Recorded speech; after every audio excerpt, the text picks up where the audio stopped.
পরবর্তী যে প্রশ্নটি আমাদের সম্মুখে রয়েছে সেটি রিদওয়ান সালেহীন নামক আইডি থেকে এক ভাই প্রশ্ন করেছেন, আমাদের সমাজে যে তৃতীয় লিঙ্গের মানুষজন বসবাস করে তাদের ব্যাপারে ইসলামের বিধান কি?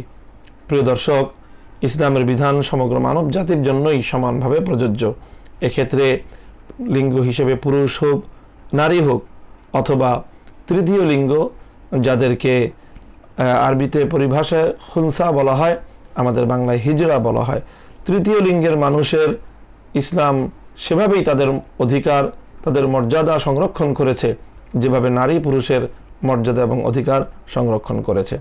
তাদেরও দায় দায়িত্ব রয়েছে যেমনিভাবে অন্যদের দায় দায়িত্ব রয়েছে। সুতরাং তাদেরকে ঘৃণা করা, অবহেলা করা, সমাজ ও পরিবার থেকে তাদেরকে বিচ্ছিন্ন করে দেয়া ইসলাম কোনোভাবেই অনুমতি দেয় না। সাধারণ নারী পুরুষ যেমনভাবে শরীয়তের বিধিবিধান পালনে আদিষ্ট, ঠিক তদ্রূপ তৃতীয় লিঙ্গের মানুষজনও আদিষ্ট। তৃতীয় লিঙ্গের ব্যাপারে যে ইসলামের বিধিবিধান কিভাবে তারা পালন করবে?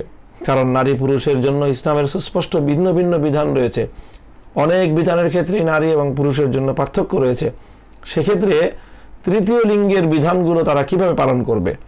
প্রিয় দর্শক, এক্ষেত্রে শরীয়তের বিধান হলো তৃতীয় লিঙ্গের যাদের মধ্যে পুরুষালী স্বভাব এবং পুরুষালী তার শারীরিক যেই গঠন প্রণালী, তার সেগুলো পুরুষের সাথে বেশি সামঞ্জস্যপূর্ণ এবং পুরুষের অবস্থায় তার মধ্যে প্রাধান্য, সেই সকল তৃতীয় লিঙ্গের মানুষগুলো পুরুষের জন্য প্রদত্ত শরীয়তের বিধান অনুসরণ করবে এবং তারা শরীয়তের হুকুম মোতাবেক পুরুষ হিসেবে গণ্য হবে।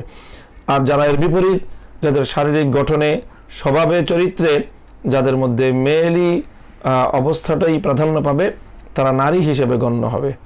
আর যাদের মধ্যে উভয়ের অবস্থা এবং উভয়ের গঠন প্রণালী, উভয়ের মানসিকতা এবং উভয়ের ভাব সমান সমান থাকবে, সেক্ষেত্রে তো ব্যাপারটা তাদেরকে শরীয়তের মধ্যে খুনসা মুশকিলা বলা হয়, অর্থাৎ তাদের ব্যাপারটা একটু জটিল হবে। তাদেরকে সতর্কতামূলক এমন এমন ব্যবস্থা অবলম্বন করতে হবে যাতে পুরুষ হলেও তাদের সীমালঙ্ঘন না হয়, নারী হিসেবে গণ্য হলেও তাদের সীমালঙ্ঘন না হয়। এই হলো তাদের ব্যাপারে বিধান। এবং কোনো এরকম তৃতীয় লিঙ্গের কোনো মানুষ যদি মারা যায়, তাহলে তাকে গোসল দিতে হবে, কাফন পরাতে হবে, জানাজা পড়তে হবে, এবং তার মৃত্যুর পরে সে অন্য আপনজনের মৃত্যুর পরে সেও মিরাসের সম্পত্তি বন্টন পাবে, এবং সে মারা গেলেও তার সম্পত্তি তার আপনজনদের মধ্যে, উত্তরাধিকারীদের মধ্যে কোরআনের বর্ণনা অনুযায়ী সেভাবেই বন্টিত হবে।